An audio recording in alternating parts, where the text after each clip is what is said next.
بسم الله الرحمن الرحيم السلام عليكم ورحمة الله وبركاته أدو إلهي سبحانه وتعالى كرال نخضو waxaa halkan ku bilaabi doonaa maanta koorso muhiim ah anfacaysa arday walba oo xiriir iyo cilmi zaa'ida ugu baahan dhanka programmingka haddii ahaan lahayd web development haddii ahaan lahayd software engineering maanta insha allahu tacaala waxaa halkan si toosa ugu bilaabi doonaa koorsadan oo muhiim u ah cid walba. koorsadan waxa weeyaan core java ama java programming language hadduu ilaahay subxana wataala kala noqdana way socon doontaa ayadoon ku base garaynayno daraasaadka ama syllabuska ardayda jaamacadaha bachelor degree-ga iyo weliba ardayda master degree-ga jaamacadaha ka dhigta. Java programming language waa luqad uu computerka isticmaalo ama loogu talagalay in lagu dhiso website-yada noocyadooda kala duwan, software-ada haddii ahaan lahayd kuwa accounting-ka iyo kuwo kale oo kala duwan oo waaweyn. adduunyanaha maanta aynu taaganahayna wuxuu u dhaqaaqay dhanka iyo teknolojiyadana waxaa base iyo aas-aas u ah qofka number one inuu la qabsado luqadaha waxa lagu horumariyo ama programmada lagu dhiso. hadduu ilaahay karaal noqdana koorsadu waxay iskugu jiri doontaa qeyb hore oo ilaa iyo gaari doontaa 22 hadduu ilaahay subxana wataala kala noqdo oo koorsooyin ah ama tutorial ah ama videoyo isku xiran ah midba midkii kale kusii xiga. kadib waxaanu gudbi doonaa qeybaha kale. sidee lagu helayaa koorsadan oo kala duwan ama koorsadan oo dhammaystiran? numberka koowaad waxaa weeyaan waxaad si toosa ayadoo dhammaystiran ugu daawan kartaa youtube-ka ama page-ka youtube-kan ku leenahay daryeel academy oo in badan uga barateen inuu soo saaro ama uu sameeyo ama uu ka caawiyo ardayda koorsooyin free ah oo dhammaystiran oo la xiriira IT-ga iyo engineering-ka. daryeel academy waxaad ugu daawan kartaa si free ah oo dhammaystiran dhammaanba tutorial-ka java programming language oo dhammaystiran oo soo jeedin doono anigoo ah cabdullaahi xayd cd. haddii inta ay kula dhaaftana aada bixin u baahan tahayna waxaad ayadoo payment ah ama ayadoo lacag ah waxaa ka helaysaa web page-ka ugu weyn caalamka markii loo eego online courseska bixiya ee lagu magacaabo Udemy. raadin kartaa linkiga hoos ku xusan ee ah www.udemy.com.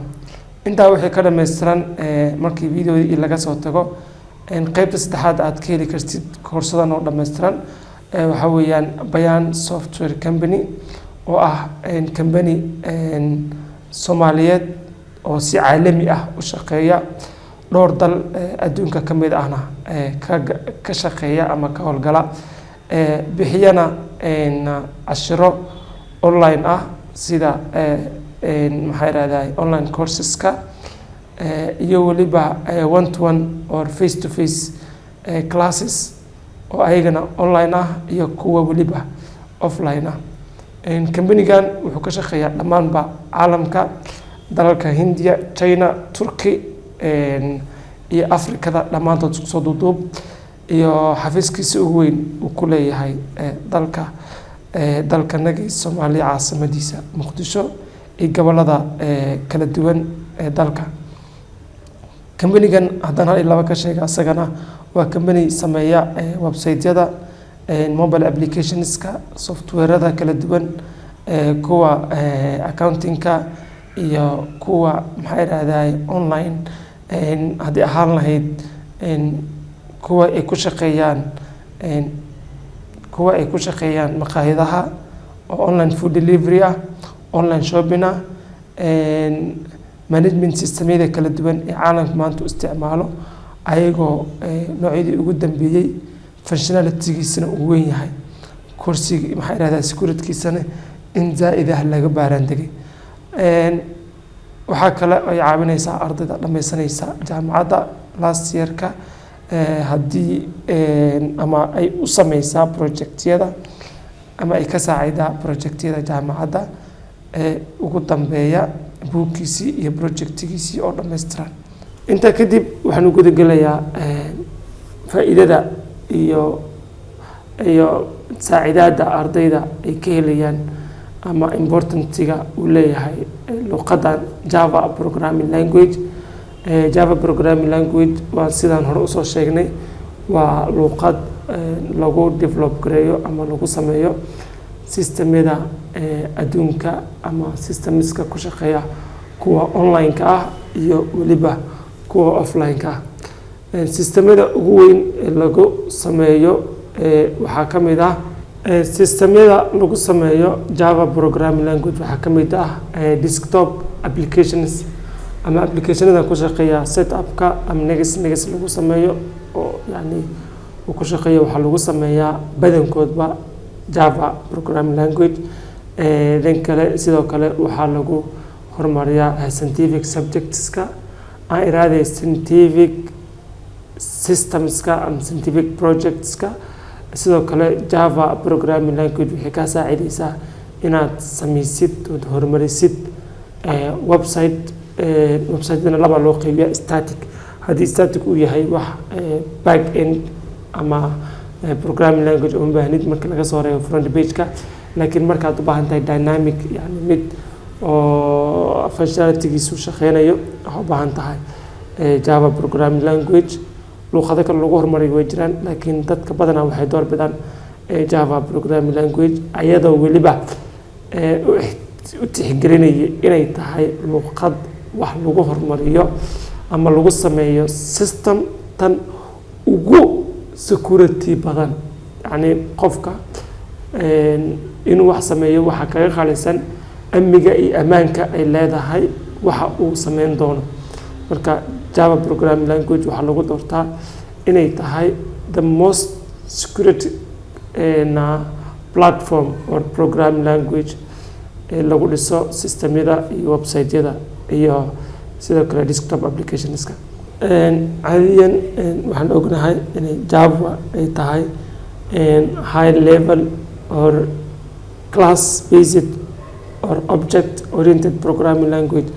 yani maxay raahday class based yani programmada laba loo sameeyaa, midna waxaa loo sameeyaa POP oo ah procedure oriented programming language iyo mid kale oo securitykeedu zaaid yahay oo lagu magacaabo object oriented programming language. taasna waxay ku shaqeysaa class and object.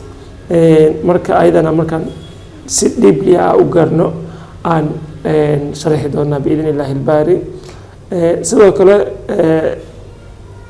Java programming waxaa soo saaray ama horumariyey company-ga lagu magacaabo Oracle Corporation. waxyaabaha ay kuwa kale kaga duwan tahay waxaa ka mid ah number 1 waa static, number 2na waa strong yani luqad adag weeyaan.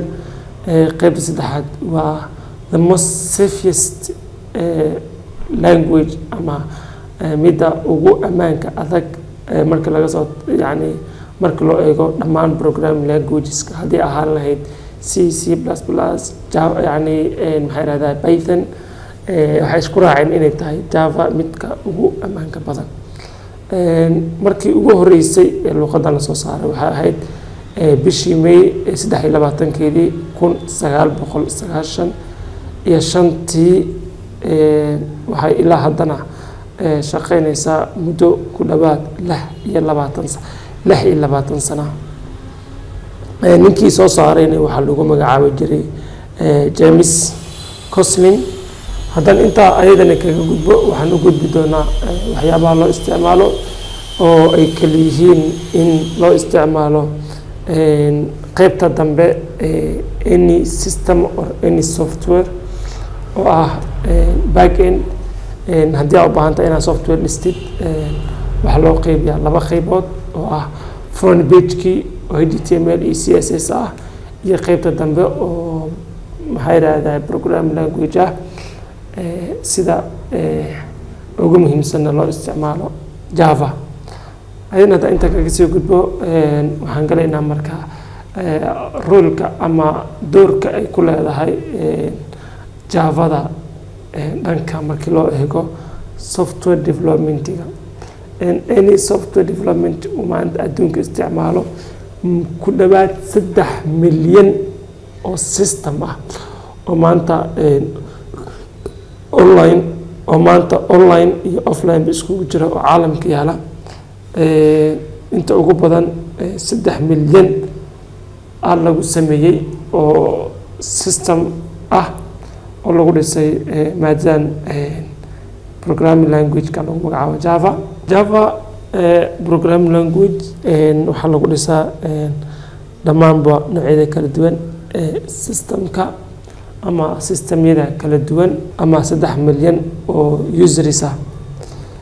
ugu dambeyntii waxaan kusoo koobaynaa daqiiqadaha ugu dambeeya future-ka Javada iyo meesha la filayo.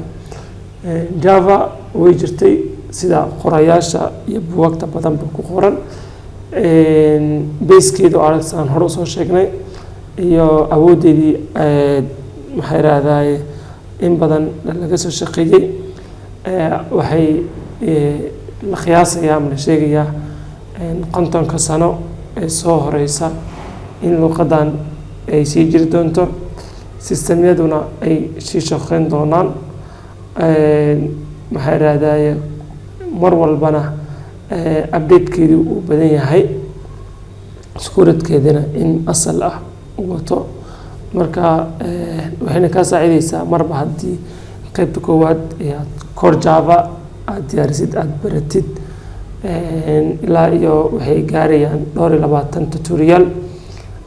inta kadibna waxaa ku fududaan doona qaybaha kala duwan inaad waxaana kusoo hore ugu socotid qaybaha kalena aad ku fududaato inay furtid iyo imtixaankoodii ay qoraan. marka koorsada qaybteedii koowaad introduction-ka inta kusoo koobi doonaa hadduu Ilaahay subxaanahu wa tacaala kala noqdana qaybaha classka nagu soo xigana waxaan qaadan doonaa environment-ga aan ku shaqeyn doono ama code-ka Java meeshii aan ku qori doono isticmaali doono aan ku qori doono. koorsada waxay iskugu jiri doontaa basic iyo intermediate iyo maxaa yiraahdaa advanced intuba. waxaan classka xigana qaadan doonaa sida Java platform or Java environment loogu shubi lahaa systemkeen. classada xigana class walba dhamaadkiisii waxaan ku sheegi doonaa classka xiga iyo wixii aan ugu hadli lahayn hadduu Ilaahay subxaanahu wa tacaala kala noqdo. waxay kaga tegayaa maalin ama haween qurux badan. Assalaamu calaykum waraxmatullaahi wabarakaatuh.